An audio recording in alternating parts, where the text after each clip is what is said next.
একদিকে প্রচণ্ড গরমের দাপট, অন্যদিকে নির্বাচনী আবহ। এই দুই পরিস্থিতিতে রাজ্যের সর্বত্রই হাসপাতালগুলিতে রক্তের সংকটে জেরবার মুমূর্ষু রোগীদের পরিজনেরা। একই অবস্থা নবদ্বীপ হাসপাতালেরও। প্রয়োজনীয় রক্তের সংকট চলছে বেশ কিছুদিন ধরে নবদ্বীপ ব্লাড সেন্টারে। এমতো অবস্থায় নির্বাচনী বিধি বলবৎ থাকার কারণে আনুষ্ঠানিকভাবে না হলেও শহরের তৃণমূল কংগ্রেস কর্মীদের রক্তদানে এগিয়ে আসার আহ্বান জানিয়েছিলেন নবদ্বীপের পুরপ্রধান বিমান কৃষ্ণ সাহা। সেই আবেদনে সাড়া দিয়ে মঙ্গলবার নবদ্বীপ ব্লাড সেন্টারে এক ইন হাউস রক্তদান শিবিরে রক্ত দিলেন ৪৫ জন দলীয় কর্মী। রক্ত দেন মেডিকেল টেকনোলজিস্ট বাবর আলী শেখও। সেখানে উপস্থিত থেকে রক্তদাতাদের শুভেচ্ছা জানিয়ে উৎসাহিত করেন পুরপ্রধান বিমান কৃষ্ণ সাহা, মনিকা চক্রবর্তী, সুজিত সাহা, ঝন্টুলাল দাস, সুকুমার রাজবংশী, মিহিরকান্তি পাল সহ বিভিন্ন ওয়ার্ডের কাউন্সিলররা। উপস্থিত ছিলেন হাসপাতাল সুপার অনক বন্দ্যোপাধ্যায় ও ব্লাড সেন্টারের কর্মীরা।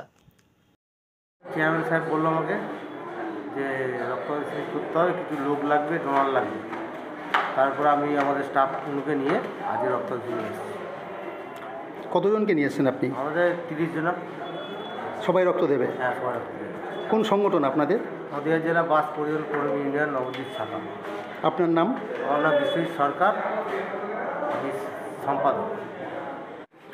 নবদ্বীপ ব্লাড ব্যাংক হওয়ার পর ব্লাড ব্যাংকেরও অনেক ইতিহাস আছে। আমাদের বিধায়ক পুণ্ডরীকাক্ষ স্যার ঐকান্তিক প্রচেষ্টা, বহু সংগ্রামের পর মারধরও খেয়েছে আন্দোলন করতে, আমরাও ছিলাম সঙ্গে।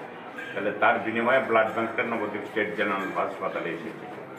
যাই হোক, তাতে মানুষের পরিষেবার সুবিধা হচ্ছে এবং এই কালটা, গ্রীষ্মকালটা স্বভাবতই আমরা প্রত্যেক বছরই দেখি, অনুধাবন করি যে গ্রীষ্মকালটা রক্তের ক্রাইসিস দেখা দেয়, সংকট দেখা দেয়। তাই এই গ্রীষ্মকালীন সময়ে আমাদের মামাটি মানুষের নেত্রী মমতা বন্দ্যোপাধ্যায়ের নির্দেশ, প্রতিটা মুহূর্তে, প্রতিটা সময় মানে এই সমস্ত জনহিতকর কাজে মানুষের পাশে থেকে কাজ করা। তাহলে একটা ব্লাডের কণা একটা মানুষকে বাঁচাতে পারে। প্রশান্তকে শুধু আমি বলেছি, বলার সঙ্গে সঙ্গে প্রশান্ত সেই আয়োজনটা আমার কাউন্সিলরদের মধ্যেও জানিয়ে দিয়েছে। বর্তমান সময়ে রক্ত সংকটের সমাধানে আপনার এই উদ্যোগ? হ্যাঁ, অ্যাকচুয়ালি তাই।